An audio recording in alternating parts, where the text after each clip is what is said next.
The Gen Zs and Gen Alphas of Africa will not permit the exploitation of Africa by outsiders.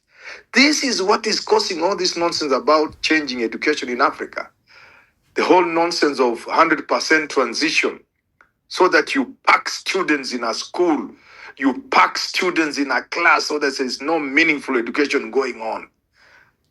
And the African, even the educated African, the professors of this country, cannot even see through such a simple tricks from the West.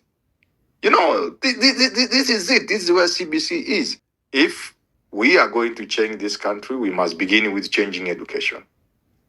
And changing education will mean looking at foreigners in the eye and telling them, no, leave us alone to do what we know best. And what we know is we want an educated, youthful population of Africa to ensure that Africa is not exploited by anybody. So that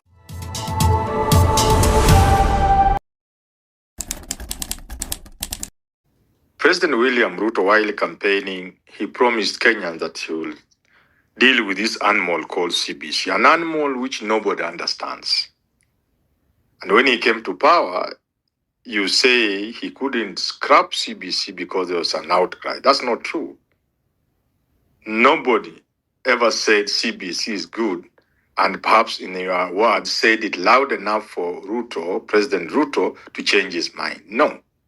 In fact, an overwhelming majority of Kenyans expected the president to scrap CBC because it doesn't make sense to anybody.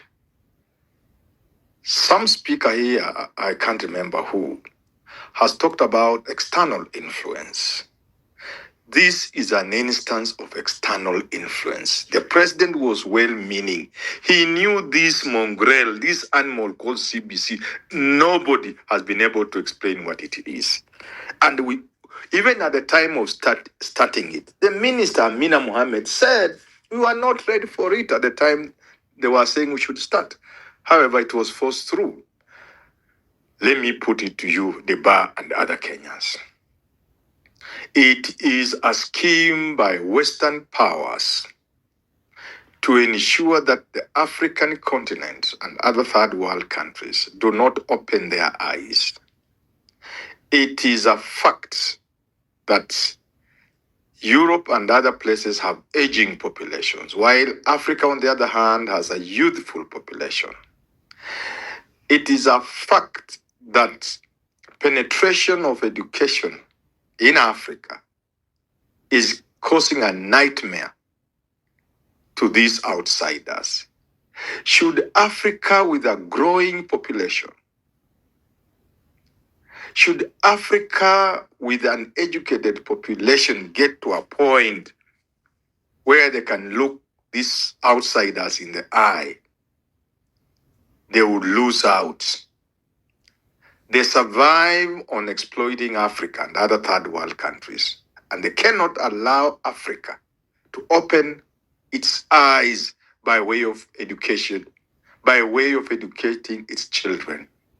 Because these educated children, as we can already see with the Gen Zs in this country, the Gen Zs and Gen Alphas of Africa will not permit the exploitation of Africa by outsiders. This is what is causing all this nonsense about changing education in Africa. The whole nonsense of 100% transition, so that you pack students in a school, you pack students in a class so that there's no meaningful education going on. And the African, even the educated African, the professors of this country, cannot even see through such a simple tricks from the West. You know, this is it. This is where CBC is. The president was quite right. He knew it was not something for Africa, not something for Kenya. But once he was in power, the globalists and other forces, IMF, World Bank, in the manner in which they have done other things that are detrimental to the existence of Africans, they came for education. So that's where we are. It's unfortunate.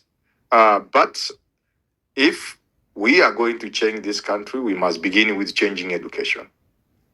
And changing education will mean looking at foreigners in the eye and telling them, no, leave us alone to do what we know best. And what we know is we want an educated, youthful population of Africa to ensure that Africa is not exploited by anybody. So that Africa deals with China as equal partners.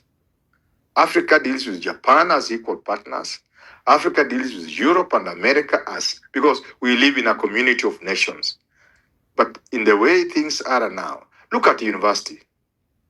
The mess in university is an IMF thing. We were told students should not get free education. We got free education. The government was told, no, let them pay, let them contribute. Don't give them free food.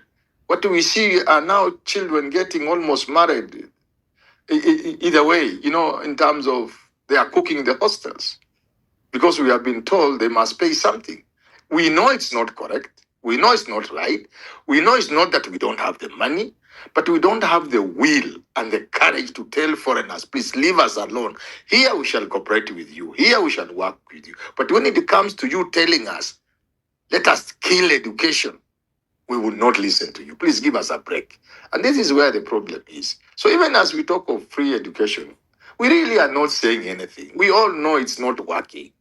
Because the bar, what are the two major components in terms of cost when you talk about education? You talk about teachers. Government pays for teachers.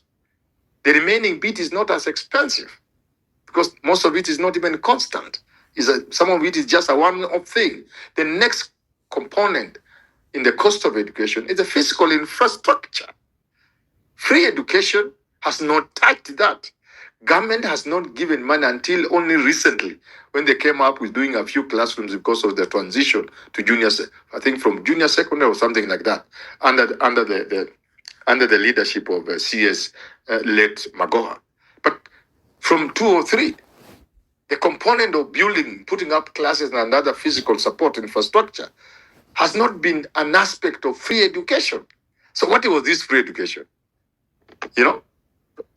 It wasn't free because I agree with this Western guy from South Africa, I think, that it wasn't quite free because if you are not constructing classrooms, the physical infrastructure required, if you are not doing that, what is this that you are calling free education?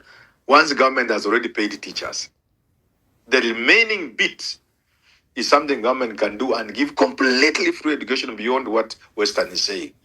But why? They cannot give even if we could afford. Why? Because anything that produces serious education for the African will be discouraged and even fought by outsiders so that Africans do not open their eyes.